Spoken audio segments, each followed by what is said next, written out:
222. 그 말을 듣자 그녀는 뛸 듯이 좋아하며 다시 한번 나를 껴안아 주었다. 사건이 있던 날 밤 무리하게 군 이후로 그녀는 거의 완벽하게 착한 아이처럼 행동하고 있었다. 순수하게 기뻐하는 그녀의 모습은 감동적이었다.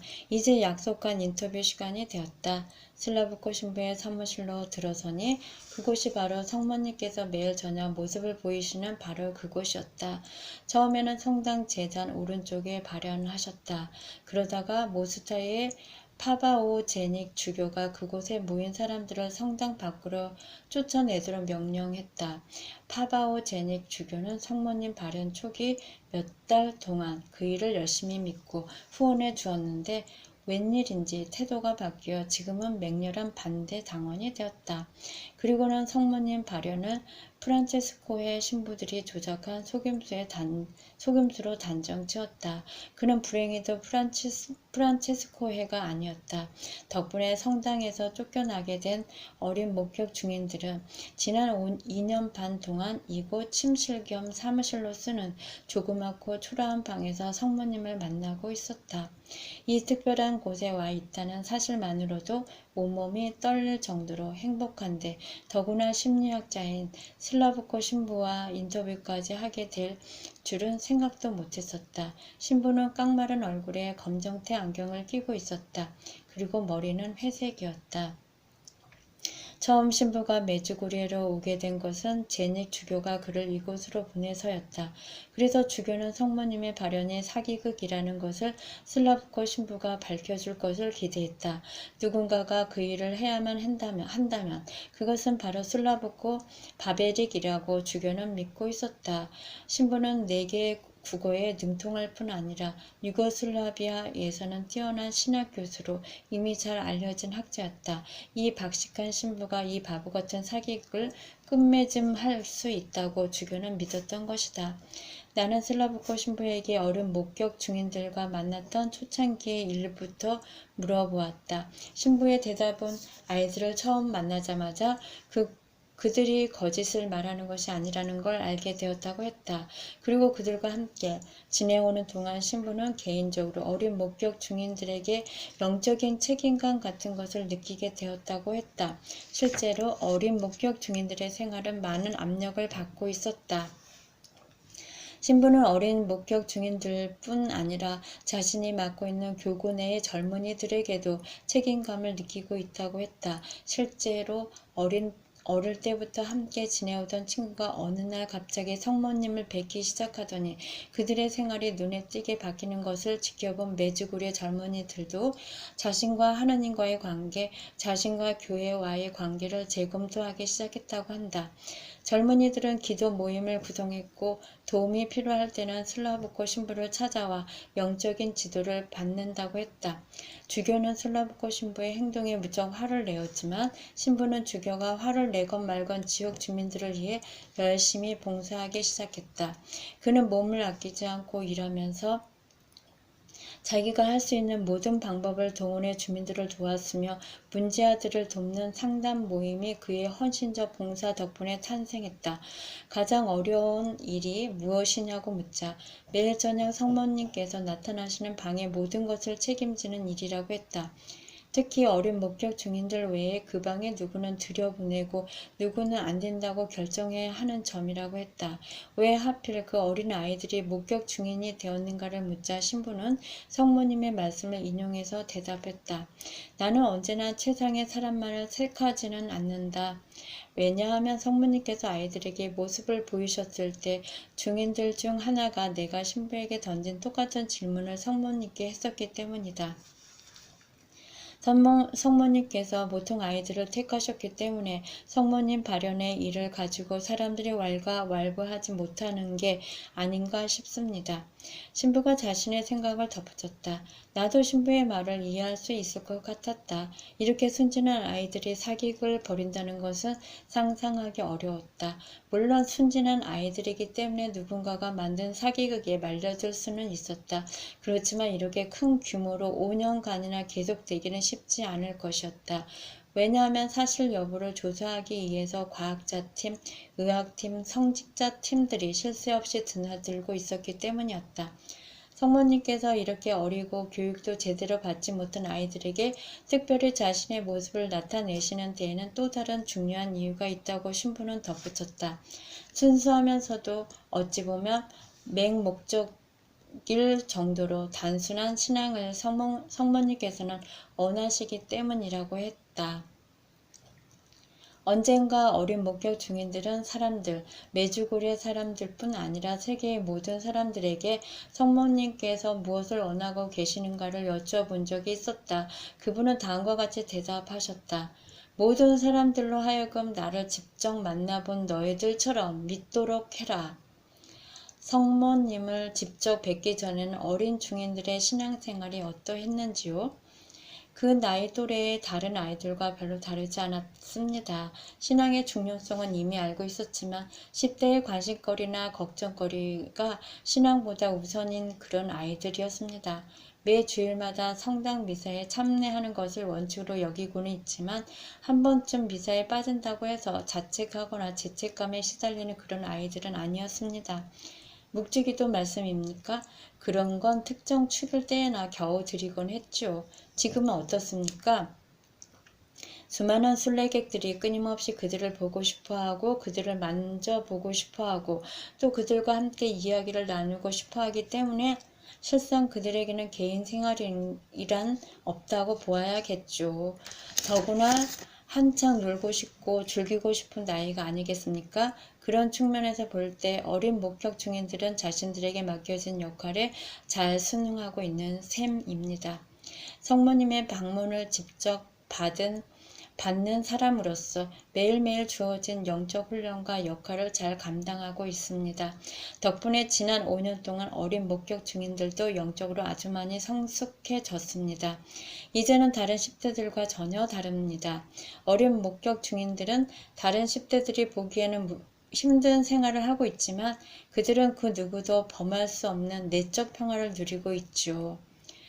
나 역시 신부의 말에 전적으로 동감이었다. 순례객들이 궁금해서 던지는 보통의 질문들은 대개는 어린 목격 중인들이 수만 번도 더 대답한 적이 있는 그런 질문들이었다. 똑같은 말을 수만 번 되풀이하면서도 그들은 똑같은 성의를 가지고 은혜롭게 대답하곤 했다. 지난번 순례팀에 끼어 이곳을 방문했을 때에도 나 역시 어린 목격 중인들의 그러한 모습에 깊은 감명을 받은 적이 있었다. 이러한 어린 목격 중인들에 관해 언급한 퍼번 신부의 말이 생각났다. 성모님을 직접 뵙기 전에는 어린 목격 중인들도 마을의 다른 아이들과 전혀 다를 바 없었습니다.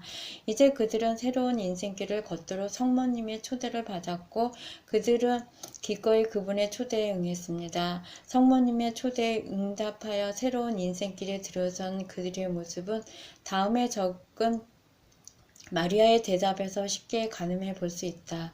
하루 중 가장 귀한 시간은 성모님을 뵙는 저녁 시간이 아니겠느냐는 기자의 질문에 마리아는 이렇게 대답하고 있다.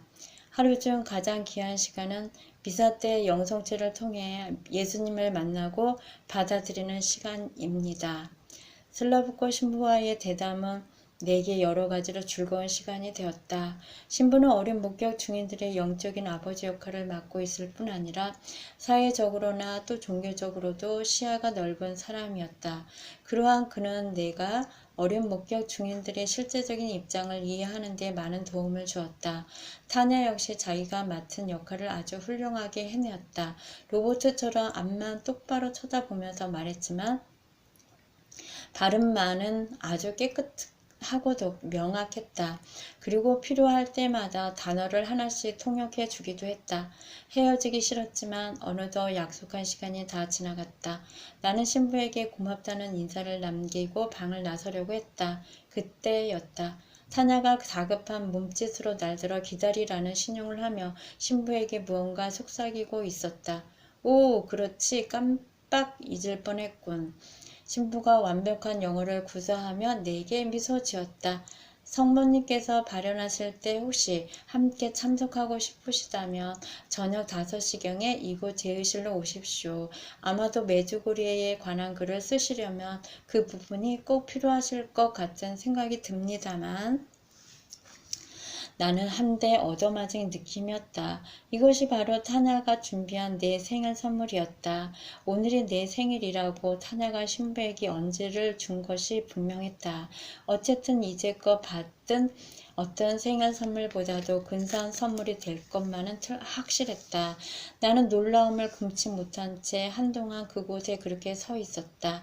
다음 순간에는 그저 고맙다는 말만 정신없이 되뇌이고 있는 내 모습을 볼 수 있었다. 어느새 나의 눈에는 눈물이 핑돌기 시작했다. 서둘러서 작별 인사를 마친 나는 여전히 멍한 상태로 그 방을 나섰다. 내게 깜짝 놀란 선물을 준비한 타냐는 신이 나서 어쩔 줄 모르며 내 주위를 깡총깡총 맴돌았다. 밖으로 나온 나는 먼저 하늘을 올려다 보았다. 주님, 나의 예수님, 정말 감사합니다. 그날 오후 나는 약속 시간 1시간 30분 전에 미리 제의실 계단 아래 도착했다. 4시가 되면서 벌써 사람들이 모이기 시작하더니 4시 30분 경이 되자 그곳은 좀 더 계단 가까운 곳을 차지하려는 사람들로 가득 찼다. 미사 시간 훨씬 전에 도착한 그들은 미사를 위한 준비 기도에 열심이었다. 뿐만 아니라 그들 마음 한구석에는 혹시 슬라브코 신부의 눈에 들어 성모님께서 발현하시는 방에 들어갈 수 없을까 하는 바람을 제각각 갖고 있었다. 성모님께서 발현하시는 제의실에 혹시 여분의 자리가 생기게 되면 슬라브코 신부는 순례객들 중에서 한두 명을 택하여 방으로 들이곤 했었기 때문이다. 물론 나는 신부의 정식 초대를 받은 입장이었지만 혹시나 신부가 나와의 약속을 잊어버릴 수도 있고 혹은 밀접되는 사람들 때문에 신부가 나를 보지 못할 수도 있다는 걱정 때문에 나는 그곳 주위를 이미 2시간 전부터 배회하고 있었다. 어느새 내 곁에는 이태리에서 온 듯한 부인이 큰 소리로 기도를 올리고 있었다. 순간 갑자기 사람들이 앞쪽으로 쏠리는 듯 싶더니 제의실 계단 위로 슬라브코 신부의 모습이 보였다. 신부는 나와 내 주위에 섰던 성직자 몇 명에게 올라오라는 손짓을 하고는 얼른 제의실 안으로 다시 모습을 감추었다. 우리는 북적대는 사람들을 헤쳐가며 겨우 방 안으로 들어섰다. 내 곁에서 소리치며 기도하던 이태리에서 온 부인도 어느새 내 뒤에 바짝 붙어 방 안으로 들어와 있었다. 슬라브코 신부가 준엄한 얼굴이 되어 그녀 앞에 마주 섰다. 그녀와 신부가 손짓을 섞어가며 열띤 토론을 시작했다. 물론 이태리어로 서로의 말을 주고받았다. 결국 신부가 그녀를 문 쪽으로 밀어내기 시작하자 그녀는 거의 신경질적으로 소리를 지르며 흐느끼기조차 했다. 마침내 그녀를 문 밖으로 밀어내는데 성공한 우리들이 방문을 닫으려고 하자 끝내 포기하지 못한 그녀가 얼른 한 팔을 문 사이로 밀어넣었다. 나는 놀라지 않을 수 없었다. 이 가엾은 여인은 성모님께서 나타나시는 그 곁에 꼭 함께 있어야 할 무슨 기막힌 사연이라도 있는 것은 아닐까. 그녀의 욕구는 나의 욕구보다 훨씬 더 강하고 꼭 필요한 것처럼 느껴졌다. 아무래도 내가 그녀를 위해 양보해야만 될 것 같은 생각이 들었다. 내가 이런저런 생각을 하고 있는 중에도 다른 사람들이 그녀에게 달려들어 팔을 문에서 빼내고는 재빨리 문을 안으로 닫아 걸었다. 한 차례 소동이 진정되고 나니 그제서야 나는 이곳이 어떤 곳인가에 생각이 미쳤다. 잠시 후면 성모님께서 모습을 보이실 바로 그 장소에 서 있다는 생각이 들자 갑자기 숙연해졌다. 그런데도 나의 내리 속에는 조금 전 그 부인의 모습이 자꾸만 스쳐갔다. 매일 저녁 되풀이되는 일이죠. 슬라브코 신부의 부드러운 목소리에 나는 현실 세계로 돌아왔다. 모두들 한결같이 자신만은 꼭 이 자리에 참석해야 된다고 생각하는 점이 문제죠. 다른 사람들보다 언제나 자신의 필요가 우선인 사람들 말입니다. 신부가 머리를 가로저었다. 모두들 다 함께 참석할 수만 있다면 좀 좋겠습니까마는 상황이 그렇지 못하니 신부의 입장을 이해하기란 어렵지 않았다. 그가 맡은 일들 중에서 이 일이 가장 어렵다고 했던 그의 말이 언뜻 생각났다. 신부가 사무실로 통하는 문을 열자 우리는 함께 안으로 들어섰다. 나는 중인들의 얼굴 사진을 잘 찍을 수 있도록 방 가운데로 자리를 잡았다. 내 곁에는 TV 방송국에서 온 사람들이 비디오 촬영 준비를 하고 있었다. 시간이 흐르자 방 안은 성직자, 수녀, 일반인들로 꽉 차게 되었다. 실내는 사람들의 열기로 점점 달아올랐다.